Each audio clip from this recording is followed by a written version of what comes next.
collectivité, elle montre l'exemple. On a à peu près aujourd'hui un peu plus de 25% de notre parc, qui est important puisqu'on est en communauté urbaine, entre la communauté urbaine et la ville de Toulouse elle-même, à peu près un peu plus de 25% de notre parc qui est déjà équipé en voiture électrique, alors soit en voiture, soit en engin électrique. Donc petit à petit, voilà, on développe la part de notre parc électrique. Nous avons une charte de livraison et on est en train de réfléchir justement au développement de cela. On subventionne l'achat de véhicules électriques pour le dernier kilomètre de livraison, qui est un vrai sujet dans les grandes villes, le dernier kilomètre de livraison en centre-ville.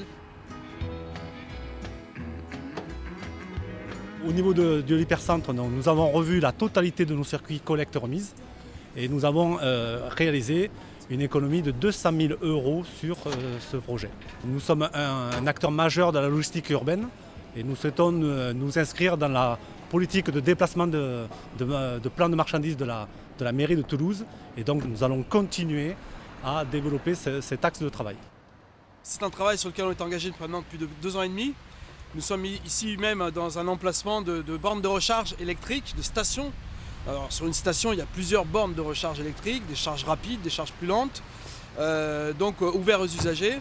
Et puis il y a un système d'autopartage aussi également à Toulouse, avec une société coopérative qui donc exerce cette activité.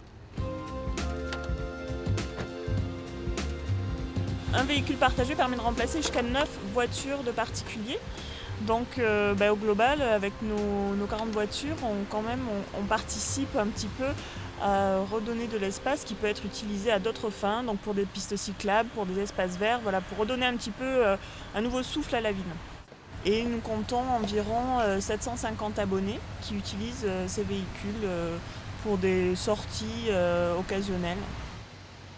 Vous savez, aujourd'hui, on sait qu'à l'échelle européenne, près de 80% de la population vit en zone urbaine. Et que les zones urbaines, les métropoles, sont celles aussi qui produisent le plus de gaz à effet de serre, compte tenu de cette concentration de population, de l'activité économique générée, etc. Donc voilà, il faut que les pouvoirs publics y mettent du leur et puis prennent des décisions politiques pour limiter ces productions. Maintenant, il ne s'agit pas de chasser complètement la voiture, mais simplement de rendre l'activité, le déplacement en voiture moins polluant et de limiter le transit en centre-ville notamment.